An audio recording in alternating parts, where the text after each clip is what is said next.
Yo, so everybody, right? It's Sir Daniel's like birthday weekend, so we is celebrating. We're just gonna say happy birthday, Sir Daniel. So whenever folks watch this, it's your birthday. Happy birthday. Thank you so much. Thank you so much. I appreciate it. Listen, today today was almost one, like, but then I had to center myself and then remember that just had to be remembered all the things that I'm grateful for. And and being able to celebrate another birthday is definitely something to be grateful for, especially after, this year of loss. What's up, A. Maurice? What's going on? Yes, thank you. Shout out to all them Virgos. And you look, you got a bunch of Virgos in your life, so I know you know what it's about. And yeah, I'm just grateful. Like, I'm very grateful that you survived the storm. Like, shout out to everybody, all my friends and family in the tri-state area and Pennsylvania. Ida is no joke. Yo, let me tell you something. So we, thank God, in Chester, we were very good. You know what I'm saying? Okay. Now, that rain was looking real crazy yesterday, but the Delaware River down here didn't do what it's been doing. Like Philly, the Philly 76 is like underwater. Like the highway, yo, I would drive that into the city. There is no driving that into the city. I've never seen that before. It looks really apocalyptic, and just the footage of, like, in New York, all the water in the streets, and I can't imagine how nasty that water is in the subways. Oh God, no. No. I saw a picture. I saw a footage of people like walking in the rain in the water with their umbrellas, and somebody was delivering food. It just looked weird. It was really crazy looking. But again, I'm very grateful that you're here. I'm grateful for all of you that are watching right now. Thank you very much, Yvette. And shout out to your mom. She's in the Virgo gang, everybody, gang, Virgo gang. And yeah, I'm just very thankful to everybody for being here. Yes. That, in spite of everything that has happened. But as J. Ray said, tomorrow is my birthday. I'm very excited about it. And you know who else's birthday is going to be? I wonder who else's birthday is going to be. Listen, it's the one and only Beyonce. I had to say her name, Beyonce. Beyonce. She's actually the day after, September 4th. But yeah, so earlier this week, I was just thinking out loud, and I tweeted out loud. I just wondered, like, will Beyonce, now that she's stepping into 40, yes, kids, Beyonce is about to be 40. Now that she's stepping into 40, I wonder, is she going to fall victim to the same type of ageism that her predecessors have experienced, including her husband? Yeah. Because, people used to, like her fans, as a matter of fact, would give Jay-Z a lot of guff, a lot of shit, because he's older, and they say he ruins, like, her performances and things of that nature because he's the old guy up there rapping. But I'm just wondering if her fan base is going to be as fervent about protecting her and supporting her now that she's going into you know what, Keys, you's a mess.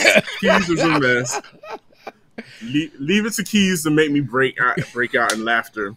But no, seriously, I wonder if they're going to protect her with as much fervor as other fan bases protect, like the younger generation. What I think is dope, I'm actually excited to see, and we talked about this, I think, 2 shows ago. I'm really excited to see how Beyonce navigates her 40s. And the reason why I'm really interested in this is because I feel like she has really changed she's revolutionized, I think, the way sometimes women are seen, in particular Black women. Okay. And I feel like she has an opportunity to, I feel like she's just going to write her own way through this in a way that we may not have seen before. At least that's what I anticipated from reading the interview that she did, right? Kind of led to that, where it's like, I think she'll just kind of navigate this in her own way. And quite frankly, she's Beyonce. She is the biggest pop star in the world. And she is at that point where she can kind of do whatever she wants. And I'm looking forward to seeing what that looks like for the 40s version of Beyonce. I would agree. What Beyonce has going in her favor is that her fan base grew up with her. Yes. Unlike, say a Tina Turner, who really hit her stride at 46, 45. And, people had to kind of warm up to her. When I think about it, Beyonce, her fan base grew up with her since Girls' Time, and of course Destiny's Child. So they in turn have matured along with her. So I think that's in her favor. But absolutely, looking forward to seeing, Beyonce behind the piano in the dimly lit club, those kind of things. That would be really interesting to see. Absolutely. Or if she she's already kind of on that path, but taking like the Sade route. Yeah. We don't see her for 10 years. Yeah. And then she emerges, drops something, and then hits it again. So, as you said, I really think she's really going to write her own kind of check from this point, which she has already been doing for all intents and purposes. Yep. Yeah. And so, before I forget, I want to give a shout out to Matthew and Donald, also Virgo gang. Donald is the first, Matthew is today the second, I'm next. It's like a whole Virgo train we got going on. So absolutely.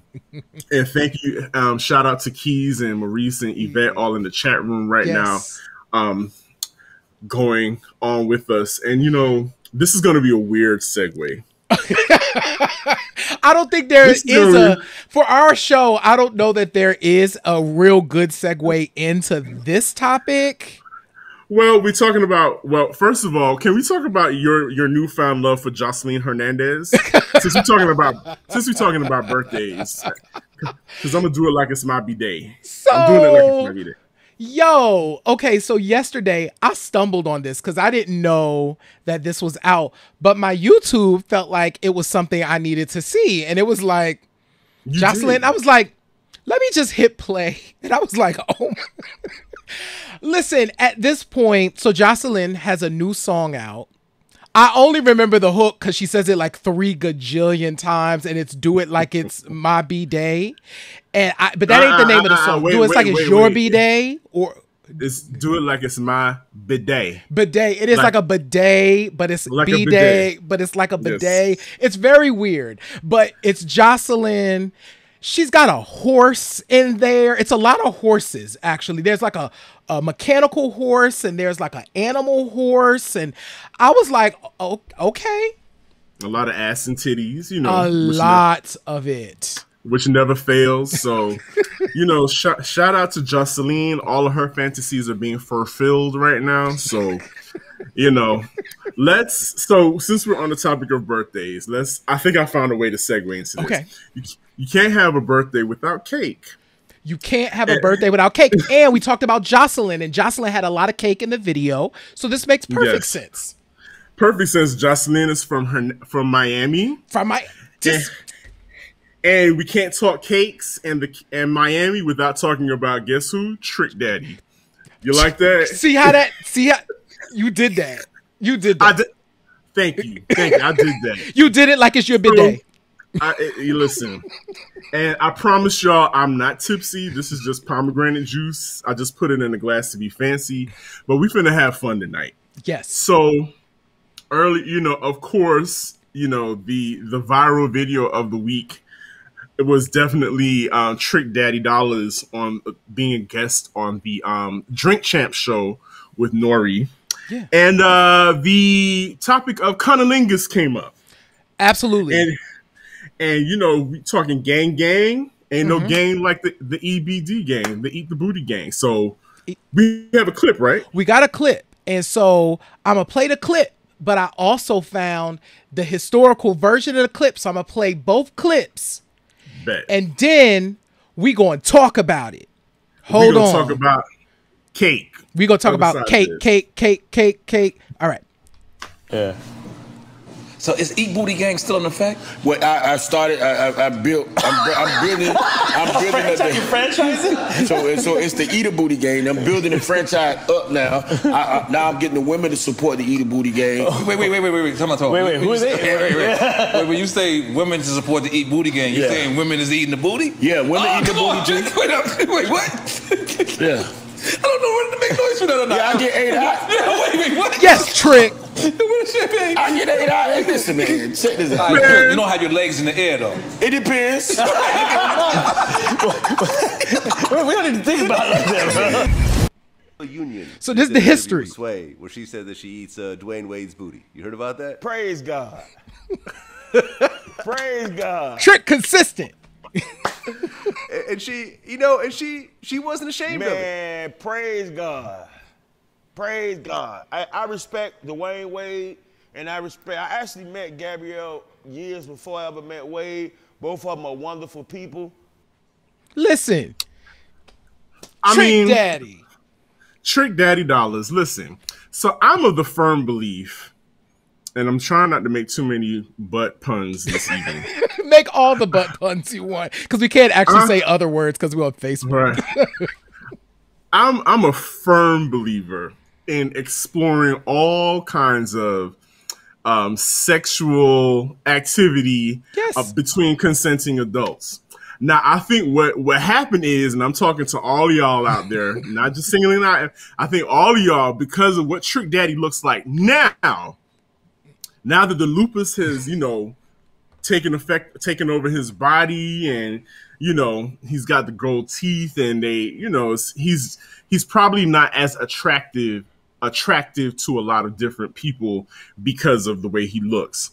And so I think it's that thing where people are always projecting, if somebody that doesn't look classically beautiful or handsome makes these kind of declarations about their sexuality and about things that they enjoy sexually, the immediate reaction is, ew, not you, not Trick wanting to get eat out, ew, know. And now, granted, in recent years, Trick has made it hard to kind of defend him on these things. He has. But it could have been a great moment to open up that discussion about men and their sexuality. Because I think a lot of men are scared to admit those types of things that they enjoy sexually. And so now Trick has made it easy, but now everybody else is like, Trick Daddy said it. I don't want to, I don't even want to think about it. And so now all the people that enjoy getting their salad tossed, which is, are going to revert back into the closet, because now everybody's like, ew, dudes are talking about getting their, having their salads tossed. Listen, listen. I'm gonna walk up on my soapbox. I'm gonna walk up on my J Ray soapbox, and I'm gonna stand here for a hot minute and listen. Shout out to Trick Daddy for opening the door, to your point, Sir Daniel, for this conversation to be had. Now, I'm gonna say this, and it's interesting, right? So, we need to free men, particularly straight identified men, from the confines of what they can enjoy sexually. Because listen, patriarchy is all over that, and these dudes don't know what to do. And Trick Daddy said it right there. He was like, listen, like, this is a thing. Well, actually, if you listen further into the original clip, when he was wearing the yellow, he was just like, listen, two consenting adults should be able to do whatever it is that they want to do if it makes them happy. And I live there. Listen, I want us to free cis hetero men from these boxes that we put. No pun intended. No pun.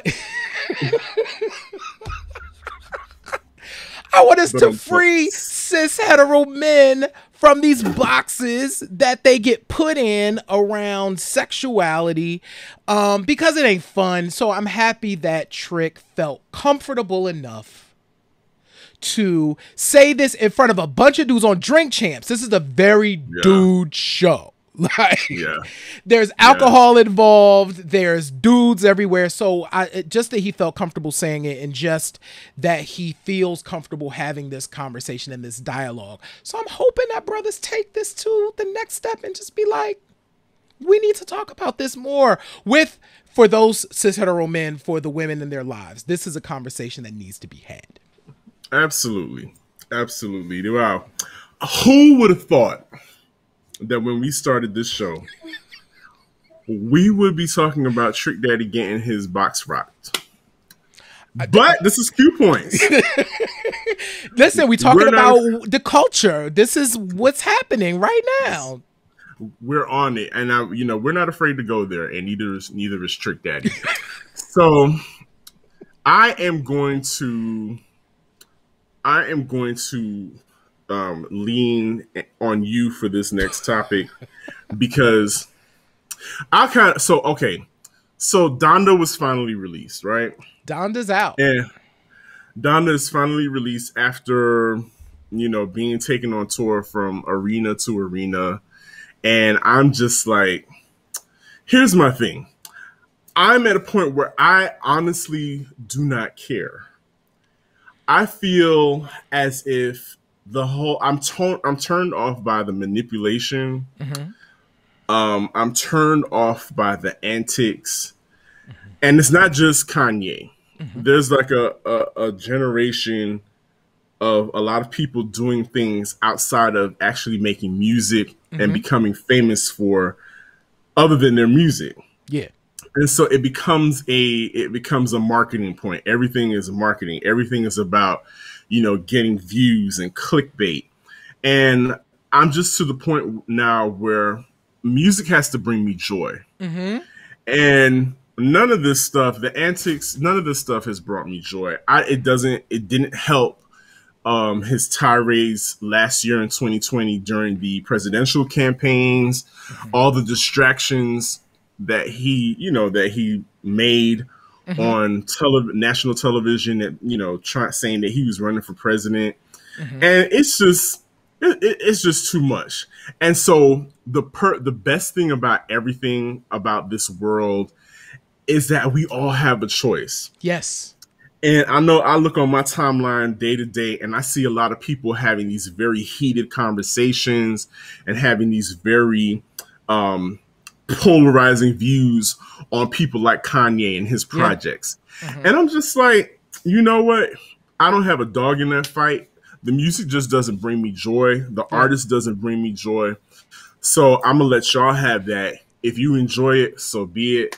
But I think even as a DJ, it's kind of sad where I'm just like, I'm not interested. But if somebody were to tell me, hey, like this is a single that needs to be played, at parties and whatnot, then I might take a listen. Mm-hmm. But as far as me, the consumer, as me, a lover of hip hop and music in general, it's a big meh for me. I'm just like, enjoy. You guys enjoy it.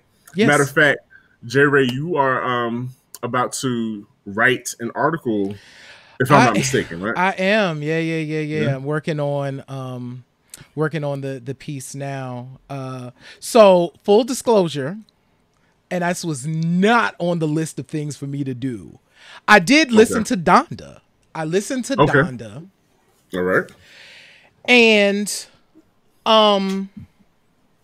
I don't really have opinions on the record.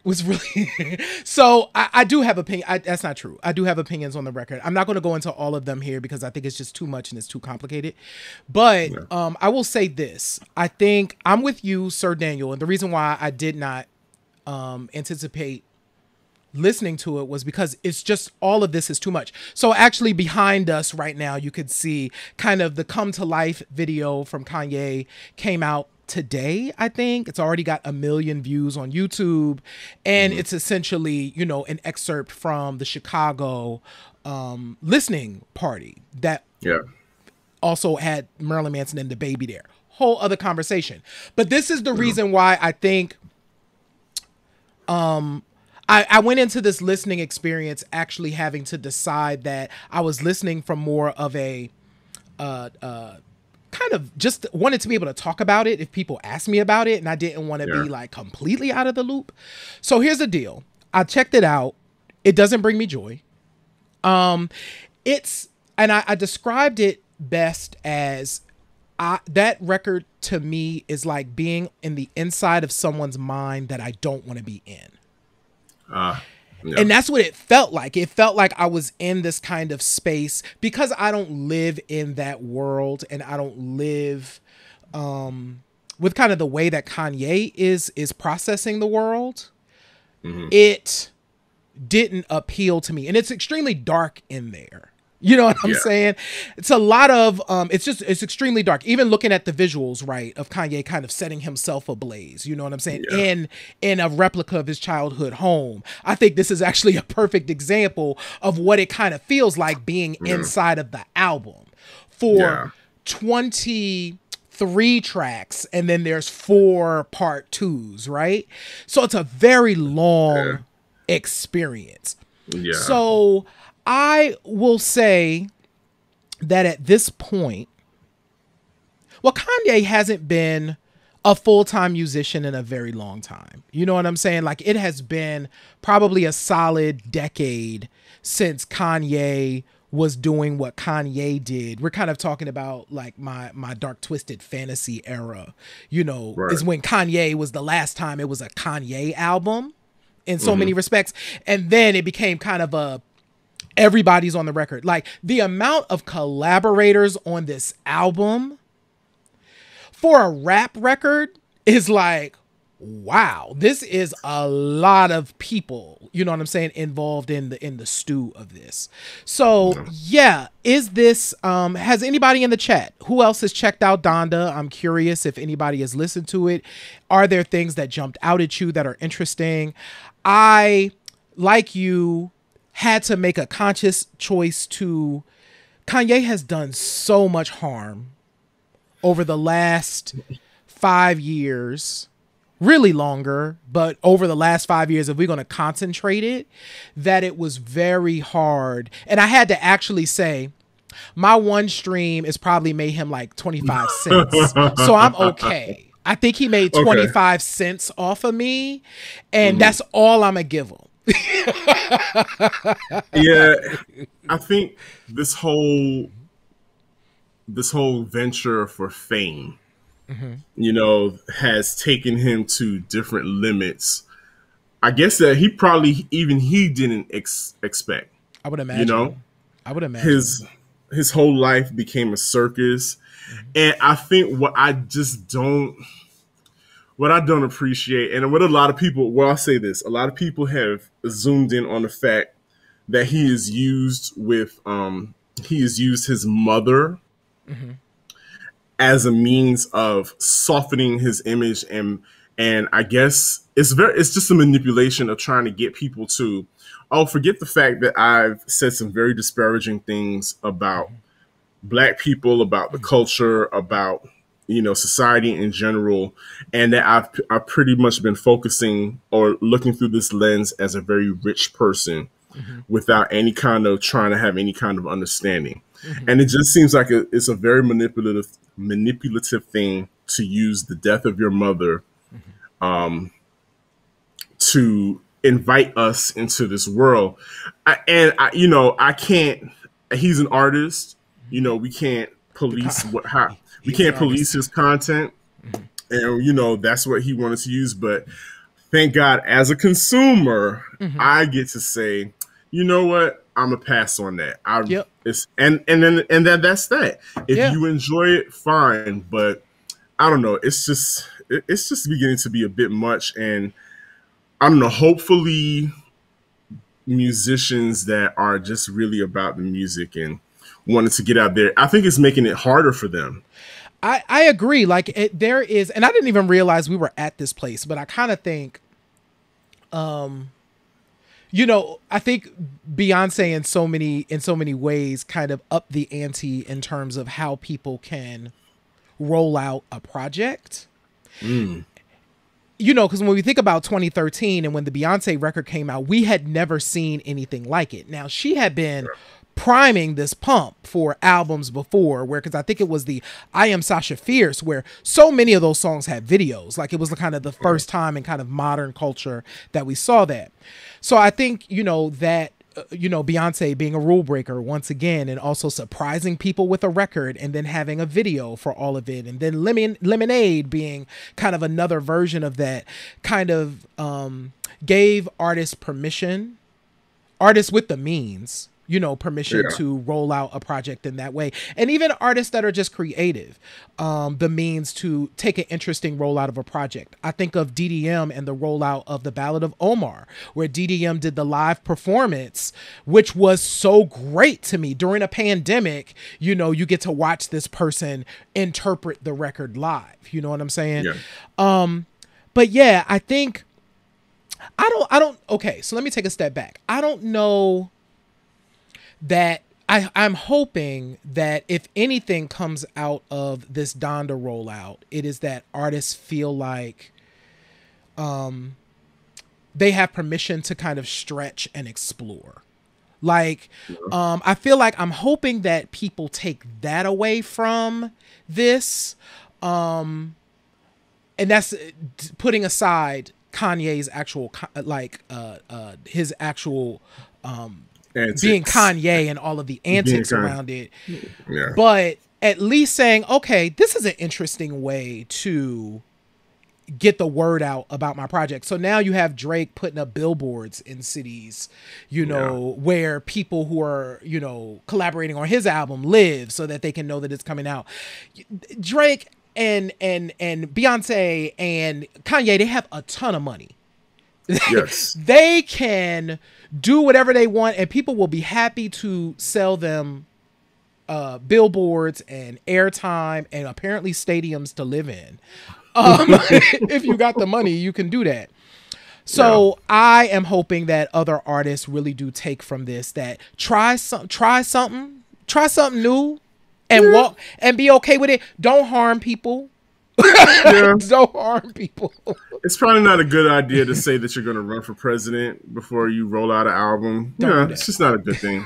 It's not the right climate for it. I do think it's also interesting how it'll be interesting to see what it looks like for artists moving forward that want to do collaborations with other artists. What they're going to do to kind of safety pin the fact that they're going to appear on the album, or can you even do that? Because you've got Soulja Boy, who is highly upset because his verse is taken off the album, and apparently he put out there all these texts that Kanye begged. You know, they had this long conversation, and you know, the album, you're gonna be on the album, and he rushed and did his verse. And he's not the only artist that happened to. There's several people that got left off the album, and so it's just going to be interesting to see how artists take collaborations from here on out in the nearby future. I mean, I think if there's another artist that's kind of been talking about this recently, it's Nicki Minaj. Like, Nicki recently has been talking about, hey, here's why I haven't, collaborated with as many women as of late, and kind of explaining her side of the story. And I do feel like at the level that these artists are at, it's interesting that we are in this time, though, because like before, you would be surprised when somebody appeared on like an album. Like, it would be like, oh, so and so is featured, unless they were on the first single. You didn't know what the next singles were going to be, so you didn't know who was on the record until the record came out. And it would be featuring so-and-so. And now the features, well, one, because Donda, like I said, it has a gajillion collaborators, and there's like a featured person on every song. So the collaborators, I guess, become as much a part of the album as the top billed artist itself. And that's interesting. We'll see what Kendrick Lamar does. I know that Kendrick looks like he's priming the pump to come out. And I know that Kendrick always takes an interesting approach. He does. Yeah, he does without insulting people's intelligence or a lot of dog and pony show antics. So I appreciate that about Kendrick, and we'll be looking forward to that. Yep. But Donde este album? It's here. So again, enjoy the album, and so Anthony. Yep, that's my cuz. What's up, cuz? So Anthony is asking, do you think it's become sort of a political to appear on a collaboration? Oh, absolutely. Absolutely. And I think that has, I think that's actually always been true in so many ways. I do think that more so because music moves the way that it moves now. I definitely believe that artists pick certain artists based on popularity, based on their popularity and kind of what they can get them into. You know what I'm saying? So absolutely, I do think it's political. I think it's always been political, but I think now if you're at a certain level or trying to get to a certain level, which is what Nicki was speaking to about why she doesn't collaborate with as many women as she has, is because she felt like people would use her and then leave her behind. And I think that's real. And because everybody's about their business and they trying to get their thing. Look at Foxy Brown. Foxy Brown is a prime example of what Nicki said, because let's be honest, a lot of people who are billionaires now use Foxy Brown as a vehicle to get to the top, and there they go. Look at what happened. About when we talk about political moves, somebody brought to my attention the Not Tonight remix with Lil' Kim. Yep. And how they said I've heard people say that putting Angie Martinez on the lineup was a political move because Angie, Angie was the voice of hip hop. Angie is the voice of hip hop. Yep. So why not? And apparently Angie, I don't know if the record deal came before or after her appearance on Ladies Night. But Angie Martinez was definitely everywhere at that time. And that was, definitely, it was a smart move, though. It was smart. It worked. Listen. And it endeared Angie to us for over 2 decades now. And listen, so it's funny, like we're having this conversation. Sir Daniel, I sent you the interview that Questlove did with Lady B, which is amazing. You're going to lose your mind when you hear it. But Lady B specifically talked about the fact that what's his name, Joe Robinson, I think it's Sylvia Robinson's husband from Sugar Hill Records, talked about how he got her out of a crazy record deal and re-released her song and paid her. But she also reflected on that was political for him though, because I was on the radio. You know what I'm saying? So I was also playing his records. So him getting me out of that situation endeared me to him. And I was also playing his music. So it was like a whole, it's always been the one game. hand washing the other. Absolutely. Yep. Absolutely. Wow. So yeah. Well, thank you for that, Anthony. That was a great question. We appreciate that. So, as we draw near to the end of the show, just announced today a new versus. Ja Rule versus Fat Joe. Interesting. This one's interesting. It makes sense. You think? It makes sense. Am I as excited as I was for the Locks and Dipset? Not so much. But Fat Joe and Ja Rule, there was a moment in the early 2000s when Fat Joe and Ja Rule were definitely running parallel when it came to radio hits. So we're gonna see a lot of Ashanti showing up in in the verses. Yes, because they both shared a lot of Ashanti background vocals and Now, Fat Joe does have a lot more time in the game than Ja Rule. That's what I was saying. I feel like, because he's a solid 5-6 years in you know, 94. 94. Yeah. So like 5. So not that far, but far enough. So I found it interesting. I'm interested to see how this one pans out. Even though I know that they were on the charts at the same time, and maybe it's just the way I view Ja Rule. I view Ja Rule as very much kind of a pop commercial artist. And I see Fat Joe dipping his toe into that area, but also kind of having the street stuff too. So I'm interested to see what choices they end up making to pull this off. I'm not sure. Yeah, because Joe is definitely going to have a lot of like boom bap cuts for the heads, you know, the 40 and up heads that have been rocking with him since, you know, his Flojo days. And so, and whereas Ja Rule, he talked greasy and gangster and whatnot. He was part of Murder Inc. But to your point, all of his hits were like super, you know, were very pop oriented hip hop records. Yes. And there was nothing wrong with that. No. Nothing wrong with it at all. But it's just going to be interesting. Yeah. It's going to be interesting. And now what I do think is interesting is that both of them have what they do have in common, besides Ashanti, is having beef with 50 Cent. Yeah. That is probably going to come up.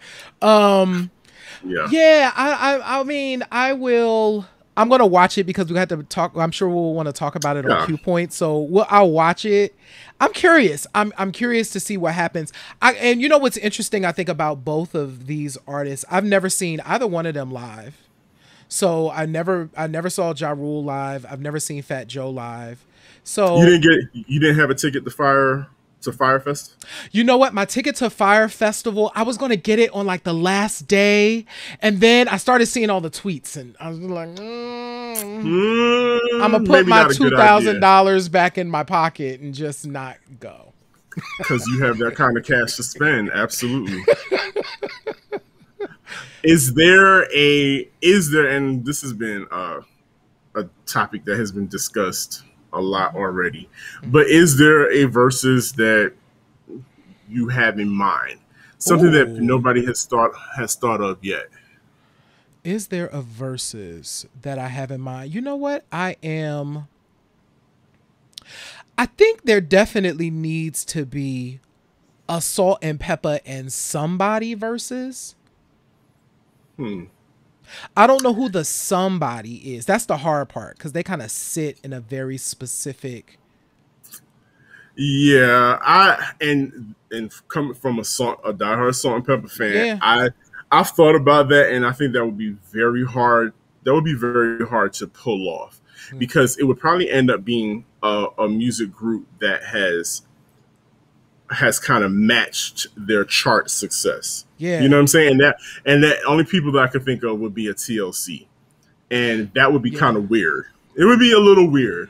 It would be kind of weird, especially now that they're both down to duos. I don't know. It might work. But TLC and somebody would be interesting too. I don't know who. Yeah. But so now I'm thinking about it. I think it would be interesting to do something like a Juice Crew versus Native Tongues. Wow. Wowza. Like, you know, oh my God. that would be kind of interesting, you know, because you got Juice Crew, you got Big Daddy Kane, they could rep for Biz Markie. Master Ace's catalog is so deep. Master Ace, Cool G Rap. I mean, logistically, it might be kind of weird. It's like 3,000 of them. 3,000 of them. Queen Latifah, if she was available, Moni Love, you know. Queen Latifah is like, Queen Latifah might be, she'll send in a video. She's like, child, I got $1 million to make. I don't know. It'll be just like the Eve broadcasting live from England. Yeah. But I think that would be very interesting. That or maybe not that particular pairing, but if we got like a legendary rap crew. Yeah. You know? Yeah. Hey, I'm with you, Keys. I'd lose my mind too.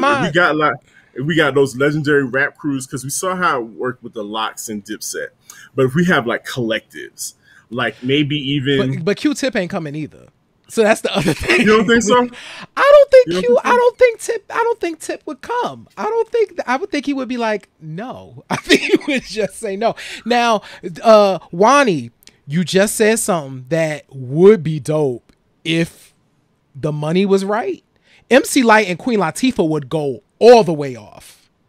Absolutely. And, RIP to Miss Melody. It would be great to, do some type of tribute to all the lady MCs that are no longer with us, including Miss Melody. But yeah, that would be really cool. Or De La Soul and A Tribe Called Quest. Oh my, I would literally, that would be so amazing. Their catalogs are so solid. Very much so. It could be a nice collaboration now that De La Soul, their music is freed up. Yep. It would be kind of cool. It would be kind of cool, but great.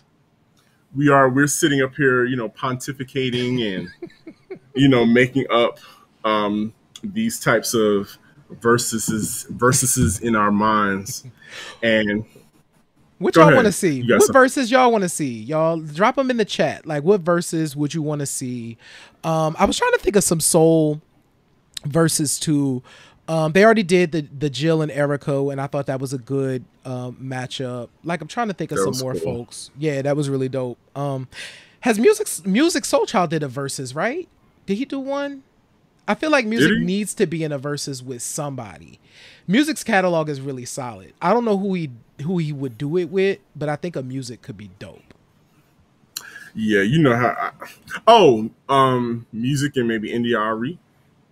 Because they duet, didn't they have a duet together? They did have a duet together. Yeah. Yeah, we haven't had a men and a woman like kind of thing either. What? I just came up with one. Shantae Moore and Kenny Lattimore. They would never.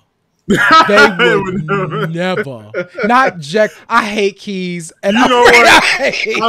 I'm sick of you, Keys.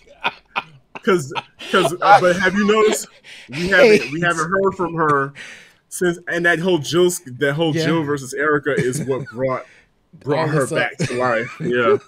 Not Maxwell and Sade. We were talking about Jaguar, right? By the way, folks. Yeah. He said Jaguar versus everybody. Anthony says Maxwell and Sade. Listen. Wow. Wowza. That's massive. A lot of moving parts. That's a lot of moving parts. Massive. I think that I would love to watch that. I would love to watch that. I know that Sade would never do it. And they ain't coming. First of all, they all live on different continents.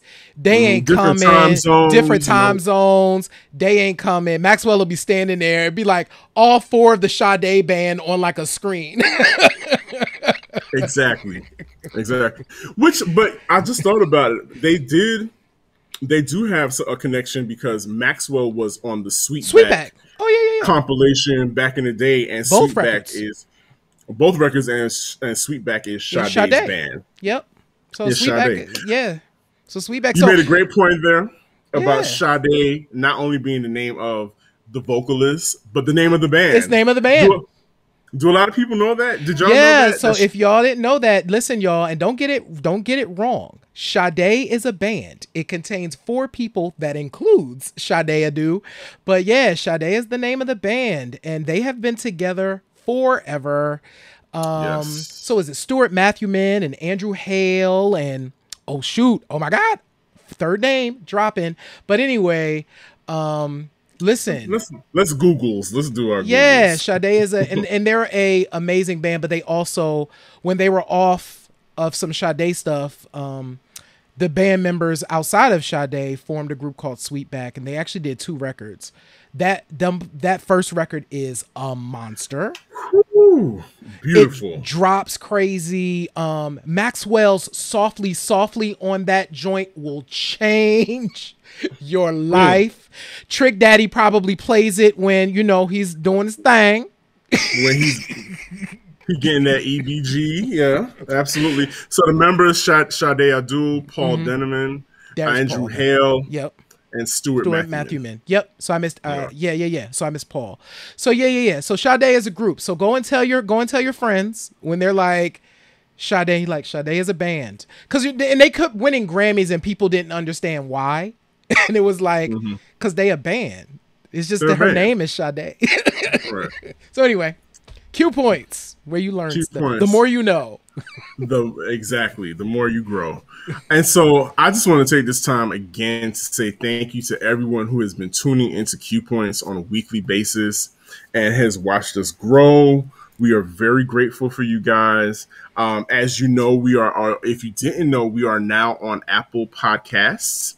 You can take us with you wherever you go, on your trips. Yes. And I say trips because we're on the eve of another holiday weekend. Yep.